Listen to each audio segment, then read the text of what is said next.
भौतिकी। मैं R S प्रसाद sir आज आप लोगों को बहुविकल्प प्रश्न का भाग एक कराने जा रहा हूँ। चलिए देखिए भाग एक में क्या कुछ दिया हुआ है। आज से ये बहुविकल्पी प्रश्न चालू कर दिया मैंने और लगातार आपको ये मिलता रहेगा। चलिए पहले प्रश्न देखते हैं क्या दिया हुआ है। देखिए आपका सामने पहला प्रश्न है, निम्नलिखित में से किसे मूलभूत विज्ञान कहते हैं? इसमें से कौन सा मूलभूत विज्ञान है उसके बारे में आपको बताना है। तो ये है, सबसे पहले आपको जीव विज्ञान दिखाई दे रहा है।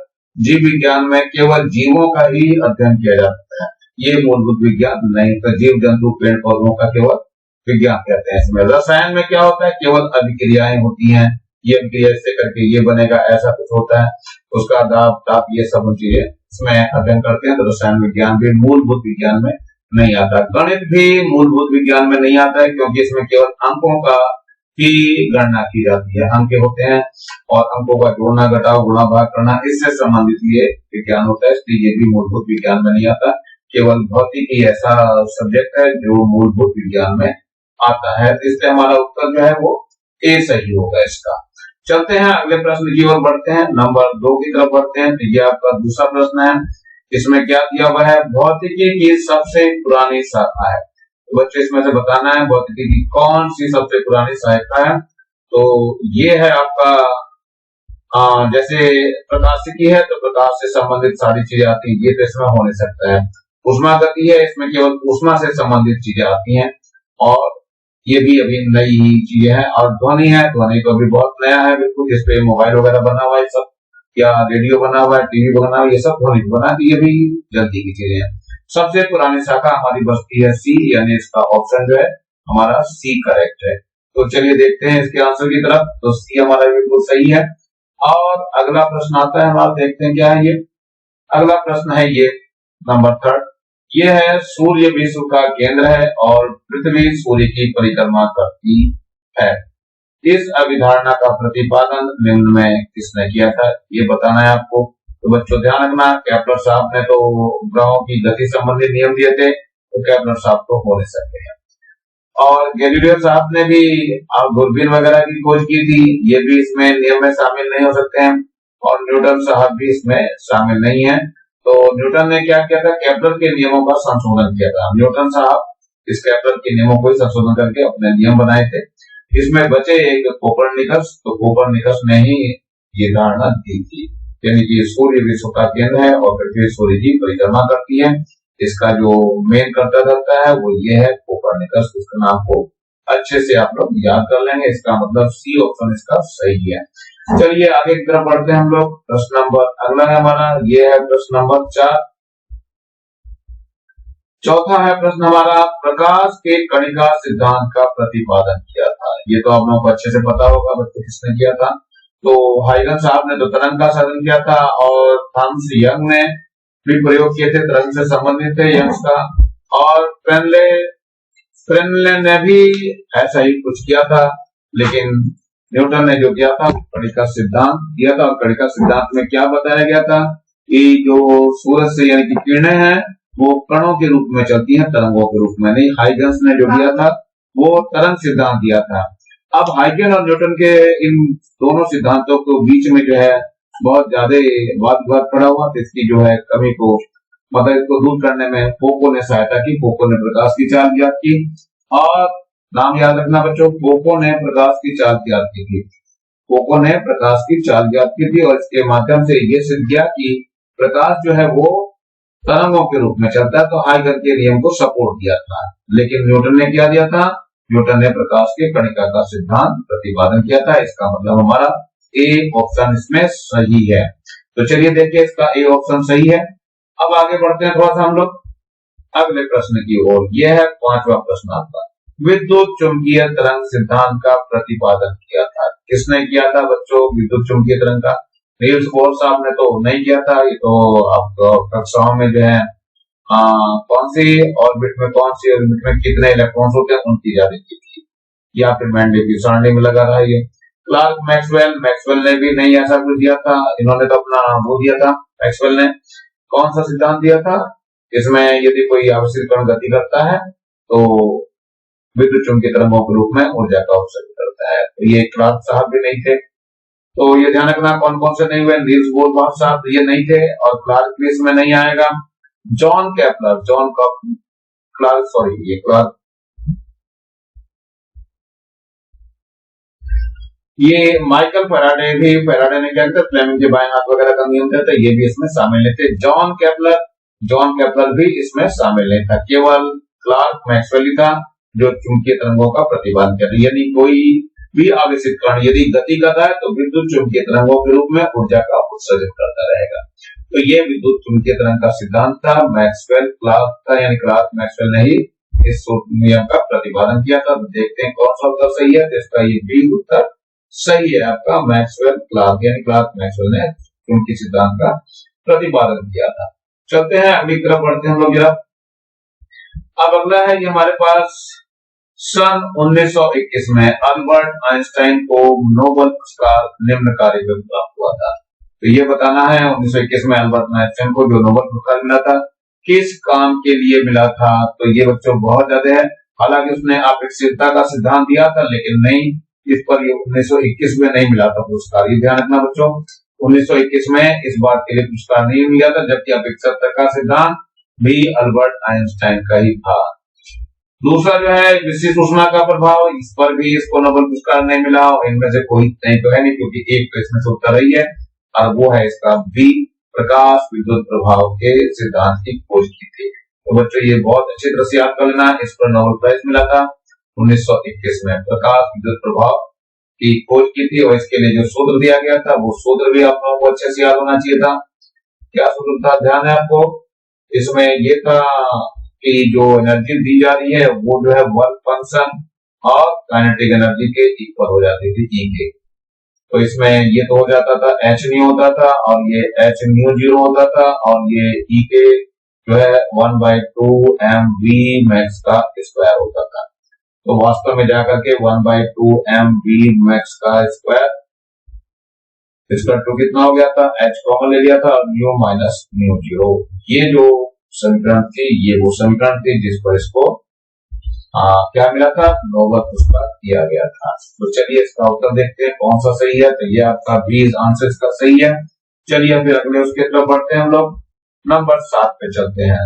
तीव्र गति से गतिशील कणों का अध्ययन भौतिकी की निम्न शाखा के अंतर्गत किया जाता है। कौन सी शाखा है ये बताना है आपका। तो वही है जो आइंस्टाइन ने इसका दिया था। तो अपेक्षितता का सिद्धांत है जिसके अंदर ये किया जाता है। क्वांटम सिद्धांत यानी यांत्रिकी भी नहीं है और यांत्रिकी भी नहीं है, और इनमें से कोई भी नहीं है। तो केवल एक ही है जिसमें गतिशील कणों का अध्ययन किया जाता है, वो है अपेक्षितता का सिद्धांत। तो ये आपका ए उत्तर इसका सही है। तो अगले प्रश्न की ओर बढ़ते हैं हम लोग। चलो देखते हैं जरा क्या हो गया इसमें। ये एक और आ गया है, सूक्ष्मता यानी सब माइक्रोस्कोपिक कणों के अध्ययन के लिए भौतिकी की निम्न शाखा उपयुक्त है। कौन सी शाखा उपयुक्त है ये आपको बताना है। तो ध्यान रखना बच्चों, बहुत सूक्ष्म कणों का जो है अपेक्षितता का सिद्धांत तो नहीं होता है, ये आपका आइंस्टाइन ने दिया था। और यांत्रिकी भी इसमें नहीं आएगा जिसमें सूक्ष्म कण आते हो, सूक्ष्म कण आते हो, और इनमें से कोई नहीं तो है नहीं, क्योंकि बी ऑप्शन इसका सही है। क्वांटम यांत्रिकी में सूक्ष्म कणों का अध्ययन किया जाता है, इसकी ये शाखा होती है, क्वांटम फिजिक्स बोलते हैं, क्वांटम यांत्रिक मैकेनिक्स। तो इसका उत्तर जो है आपका बी सही है। चलिए नेक्स्ट पे देखते हैं हम लोग क्या है। ये अगला आ गया नंबर 9, ग्रहों के गति संबंधी नियम का प्रतिपादन था। 3 नियम दिए थे बच्चों, ध्यान रखना, जिसे हम ग्रहों की गति संबंधी नियम थे, वो जो नियम थे वो केपलर के द्वारा दिए थे। मैक्स प्लांक ने भी नहीं दिया था। मैक्स प्लांक का तो ये सूत्र था E = h न्यू। प्रकाश जो है वो क्वांटम के अनुसार चलता है और एक क्वांटम की ऊर्जा जो है E = h न्यू होती है, ऐसा ये मैक्स प्लांक ने दिया था।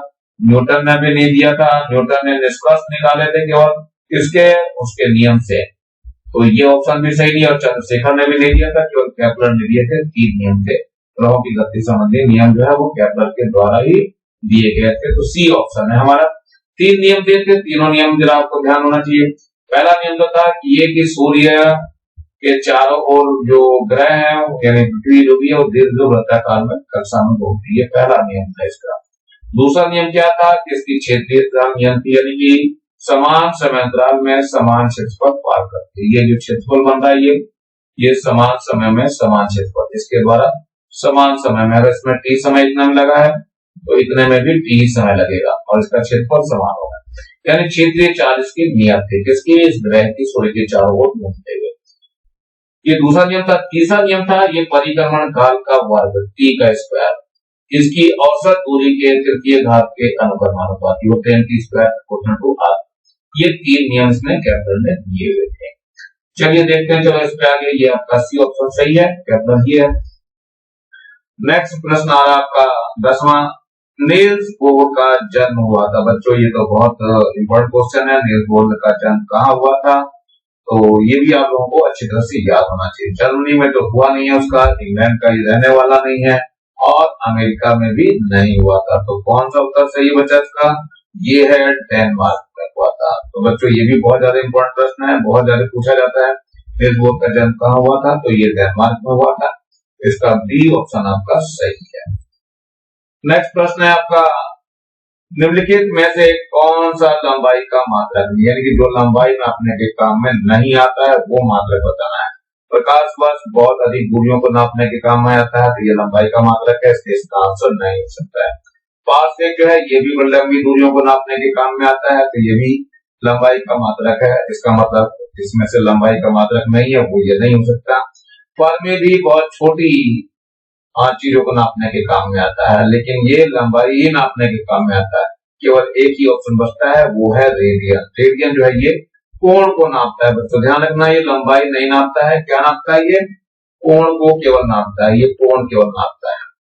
तो कोण का मात्रक रेडियन होता है जो कि लंबाई नहीं है, इसलिए बी ऑप्शन इसका सही होगा। चलिए बी ऑप्शन इसका सही है, अब लोग अच्छे से तैयार करेंगे इसको। चलिए आगे देखते हैं हम लोग। ये एक और प्रश्न आ रहा है, एक प्रकाश वर्ष में कितने मीटर होते हैं। तो प्रकाश वर्ष मतलब एक प्रकाश वर्ष 1 लाइट ईयर बोलते हैं इसको, LY से दिखाते हैं। ये होता क्या है, एक साल में कितने दूरी तक प्रकाश चेक कर सकता है। तो प्रकाश की लाइट ईयर निकालने के लिए क्या होता है सूत्र, ये है दूरी, दूरी बराबर क्या होता है 4 गुना समय। तो 4 गुना अगर समय हम ले लें तो 4 तो होती है 3 गुना 10 की घात 8। समय की बात और कर लेते हैं, तो समय हम लेते हैं 365 आ जाएगा, एक तो 365 साल का एक वर्ष होता है। और इसके बाद जो है एक वर्ष में प्रकाश द्वारा चली गई दूरी है, और इसके बाद 365 दिन हो गया, एक दिन होता है 24 घंटे का, और फिर एक घंटा होता है 60 मिनट का, और एक मिनट होता है 60 सेकंड का होता है। ये तो चाल हो गई और ये पूरा समय लग गया। इन सब की गुणा भाग करेंगे तो ये जो आएगा आंसर वो ये आ जाएगा 9.46 इंटू 10⁻15 मीटर आ जाएगा। यानी आपका पहले वाला ऑप्शन सही है। यानी एक प्रकाश वर्ष में कितने मीटर होते हैं, 9.46 इंटू 10⁻15 मीटर होते हैं, जो कि आंसर आपको दिखाई दे रहा है इसमें, ए ऑप्शन सही है।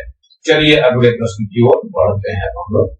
तो ये है 13वां प्रश्न है, निम्नलिखित में से कौन सा समय का मात्रक है। समय का मात्रक बताना है बच्चों, जो कि देखने में ऐसा नहीं नजर आएगा आपको। चलिए देखते हैं, ये है पैरालिटिक सेकंड। पैरालिटिक सेकंड कहने के लिए सेकंड, लेकिन ये दूरी का है, पार्सेक बोलते हैं इसको। ये PARSEC पार्सेक बोलते हैं इसको। तो पार्सेक को दूरी नापने का, ये क्या नापता है, दूरी नापता है बच्चों, ध्यान रखना।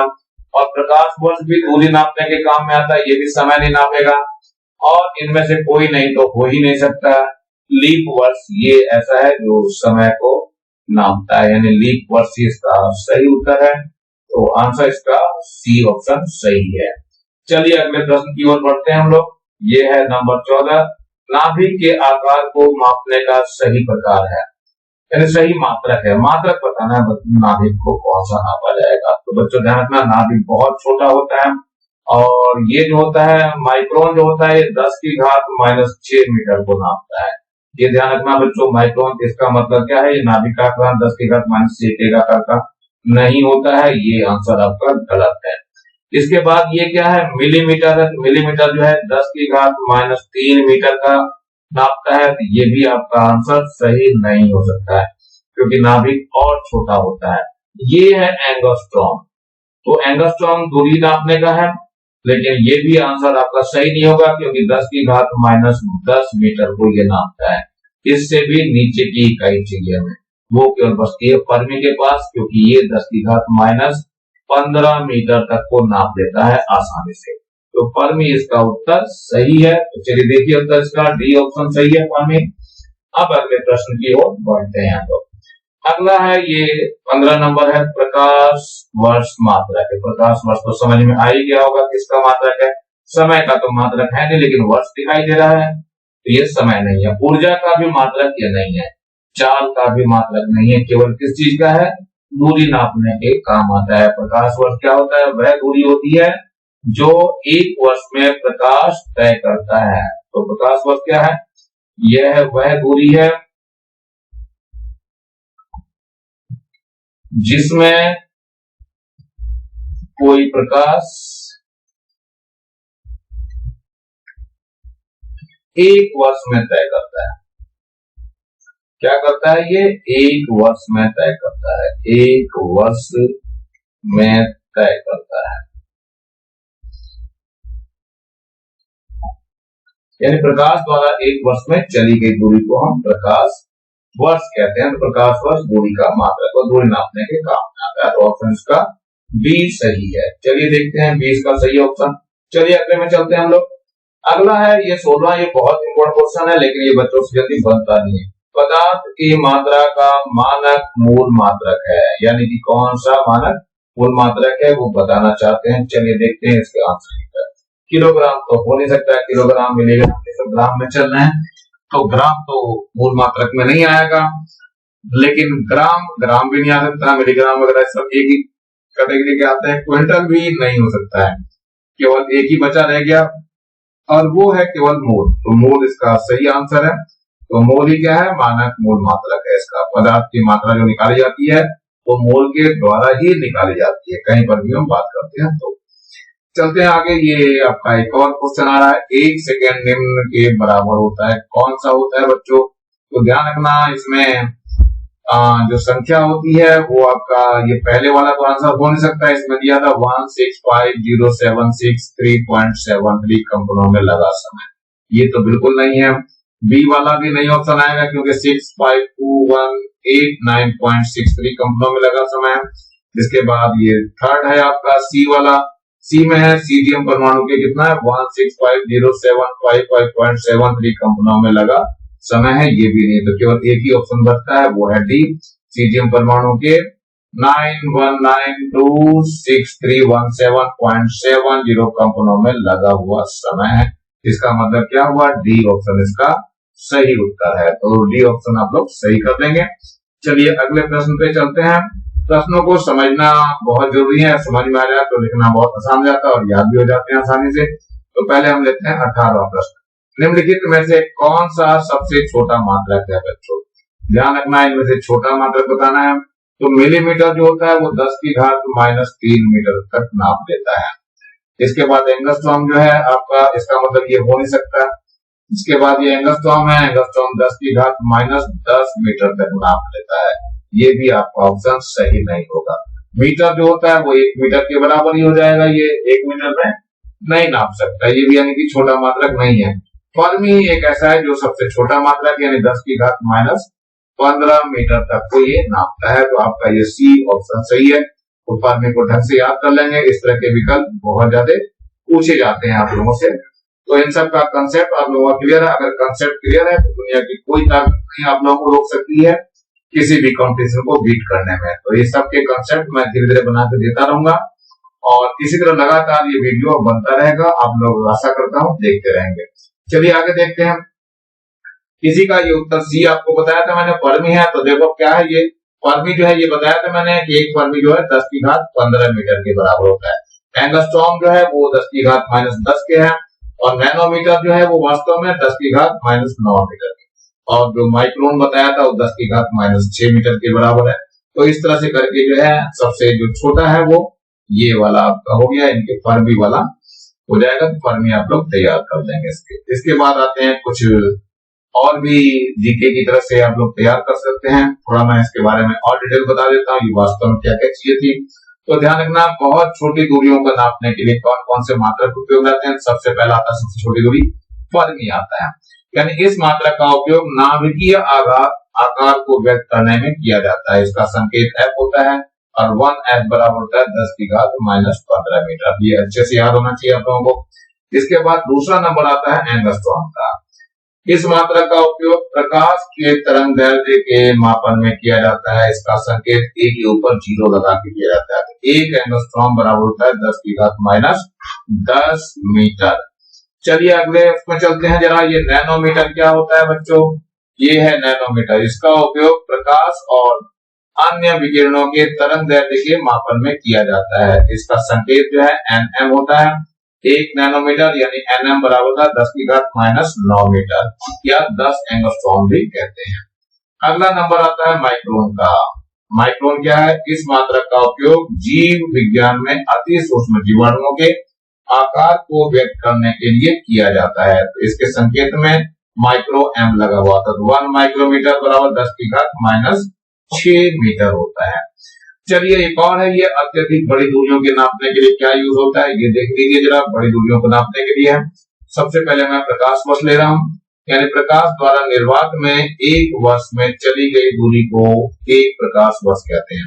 तो मैंने पीछे भी करके दिखाया था, दूरी बराबर वेग गुना समय हो गया। और प्रकाश वर्ष क्या हो जाएगा? पहले वेग प्रकाश की 4 यानी कि 3 गुना 10 की घात 8 मीटर पर सेकेंड, और समय 365 दिन होते हैं, और 365 यानी एक दिन में 24 घंटे होते हैं, और 1 घंटे में 24 मिनट होते हैं, और 1 मिनट में 60 सेकंड होते हैं। इन सब की गुणा करके आता है 9.46 गुना 10 की घात 15 मीटर। तो 1 लाइट ईयर कहते हैं या प्रकाश वर्ष। ये 1 लिखा हुआ बच्चों, तो लाइट ईयर कहलाता है। 9.46 गुना 10 की घात 15 मीटर होता है। और कभी कभी शॉर्ट में 9.5 भी ले सकते हो, जरूरत पड़ती है। अब आगे एक और प्रश्न आ रहा है, ये आपका खगोलीय मात्रक है। बहुत ज्यादा ये भी पूछा जाता है। एस्ट्रोनॉमिकल यूनिट, एयू बोलते हैं। ये आपको एयू संकेत दिखाई दे रहा है। सूर्य और पृथ्वी के बीच की औसत दूरी को एक खगोलीय मात्रक कहते हैं। ध्यान रखना बच्चों, सूर्य और पृथ्वी की दूरी जितनी है उस पूरी एक दूरी को 1 यूनिट मान लिया है मैंने, उसे खगोलीय मात्रक कहते हैं। इसका संकेत एयू है। एयू को याद कर लेंगे आप लोग अच्छे से। एक खगोलीय मात्रक क्या हुआ? 1.496 गुना 10 की घात 11 मीटर होता है। ये जो है सूर्य से लेकर पृथ्वी तक की ये दूरी है, औसत दूरी है बच्चों, ये याद रखना। तो 1 एयू बराबर क्या हो गया? एस्ट्रोनॉमिकल यूनिट 1.496 गुना 10 की घात 11 मीटर होती है। चलिए और दूरियों के बारे में भी जान लेते हैं। एक पार्सेक है, पार्सेक के बारे में भी समझ लीजिए क्या है। इस मात्रक का पूरा नाम क्या है? पैरालेटिक सेकंड है इसका नाम, लेकिन बच्चों सेकंड के नाम से ये समय नहीं नापता, ये दूरी नापता है। यह दूरी का सबसे बड़ा मात्रक है, इसलिए ध्यान रखना बच्चों, पार्सेक सबसे बड़ा मात्रक गिना जाता है। यदि सूर्य और पृथ्वी के बीच की औसत दूरी के बराबर का चाप किसी बिंदु पर 1 सेकंड यानी 1/8 सेकंड का कोण बनाए तो उस बिंदु से चाप की त्रिज्यीय दूरी को 1 पार्सेक कहते हैं। ये दिखाया हुआ 1 सेकंड का ये कोण है, और ये जो है आपका क्या है? सूर्य है। इसकी दूरी याद रखी, पृथ्वी से दूरी जो रखी वो है 1.496 गुना 10 की घात 11 मीटर। ये जो चाप बना रहा है और यहाँ से जो रेडियस आ रही है ये आपकी त्रिज्या दिखाई दे रही है, ये 1 पार्सेक कहलाती है। चलिए इस पार्सेक को कैलकुलेट करके दिखाते हैं। तो ये है सूत्र आपका, कोण बराबर चाप बटे त्रिज्या होता है। इसमें यानी कि थीटा कोण दिखाते हैं, चाप को ऐसे दिखा रहे हैं, त्रिज्या को आर से दिखा रहे हैं। तो आर जो इधर आ जाएगा, थीटा नीचे आ जाएगा, तो आर बराबर हो जाएगा एस अपॉन थीटा। एस का मान हमने पूरा पहले बता दिया, 1.496 गुना 10 की घात 11 मीटर, और थीटा का मान 1 सेकंड है। 1 सेकंड से पहले बदलेंगे तो 1 सेकंड बराबर वास्तव में क्या हो जाएगा? 1/60 मिनट हो जाएगा। ये किसमें आ जाएगा? मिनट। और फिर डिग्री में बदलेंगे इसको, और 1/60 गुना 60 हो जाएगा। कितना आ जाएगा? इतना डिग्री हो जाएगा। तो 1/3600 आ जाएगा 1 डिग्री के लिए। और डिग्री को जब रेडियन में बदलते हैं तो पाई बटे 180 और गुणा करनी पड़ती है, तो ये पाई हो गया और ये 180 हो गया। ये पूरी गुणा करने के बाद ये रेडियन में बदल गया। सूत्र में मान रखना है हमें, तो ये आर बराबर हो गया 1.496 गुना 10 की घात 11 और 1/360 गुणा पाई बटे 180। पाई का मान जो यहाँ पे बच्चों कितना रखना है? पाई बराबर है 3.14 रखना है आपको। ये सारी गुणा भाग करने के बाद 3.08 गुना 10 की घात 16 मीटर आता है, यानी कि 1 पार्सेक जो है वो 3.08 गुना 10 की घात 16 मीटर के बराबर होता है। यानी 1 पार्सेक बराबर कितना हो गया 3.08 गुना 10⁻16 मीटर। तो इस तरह से आप लोगों को याद रखना है। इस पार्सेक का नाम बहुत पूछा जाता है, एग्जाम में बहुत ज्यादा इंपोर्टेंट क्वेश्चन है। तो पार्सेक की यूनिट बहुत ज्यादा इंपोर्टेंट बनती है, इसको एग्जाम की दृष्टि से अच्छी तरह से तैयार कर लेंगे। चलिए अगला चलते हैं, प्रकाश वर्ष, पार्सेक और खगोलीय मात्रक में संबंध। तो सबसे पहले एक प्रकाश वर्ष ले रहे हैं और एक खगोलीय मात्रक ले रहे हैं हम। तो प्रकाश वर्ष 9.46 गुना 10 की घात 15 हो गया और पार्सेक जो था वो 1.496 गुना 10 की घात 11। तो चलिए ये खगोलीय मात्रक जो था वो, तो ये 6.3 गुना 10 की घात 4 आ गया। इसका मतलब एक प्रकाश वर्ष जो है किसके बराबर हो गया, 6.3 गुना 10 की घात 4 खगोलीय मात्रक के बराबर हो गया। चलिए अब देखते हैं एक पार्सेक, एक पार्सेक बटे एक प्रकाश वर्ष। तो पार्सेक जो है 3.08 गुना 10 की घात 16 मीटर के है और प्रकाश वर्ष जो होता है 9.46 गुना 10 की घात 15, ये आ जाएगा 3.26। इसका मतलब क्या है, एक पार्सेक 3.26 प्रकाश वर्ष के बराबर हो गया। इसका मतलब पार्सेक क्या हुई, सबसे बड़ी यूनिट में काउंट हो गया। थोड़ा सा आगे चलते हैं, एक पार्सेक है, एक पार्सेक को हमने एक खगोलीय मात्रक से भाग कर दिया। तो 3.08 गुना 10 की घात 16 और 1.496 गुना 10 की घात 11 कर दिया। तो ये निकल के आता है 3.05 गुना 10 की घात 5। इसका मतलब यह हुआ एक पार्सेक बराबर 3.05 गुना 10 की घात 5 खगोलीय मात्रक हुआ।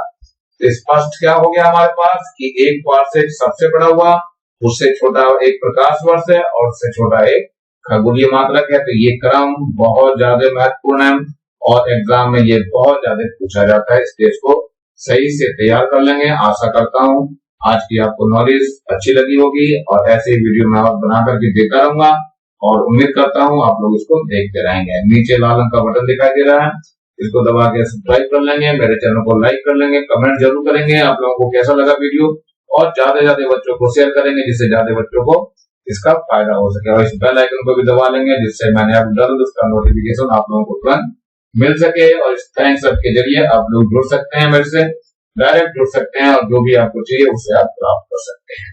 मैं कोशिश करूंगा वीडियो के जरिए आप लोगों को अलग से बता करके दे सकता हूँ। Thank you, have a nice day. इसी के साथ मैं आरिफ प्रसाद सर आज का वीडियो यहीं समाप्त करता हूँ। मेरे चैनल को देखने के लिए आप लोगों का तहे दिल से स्वागत है।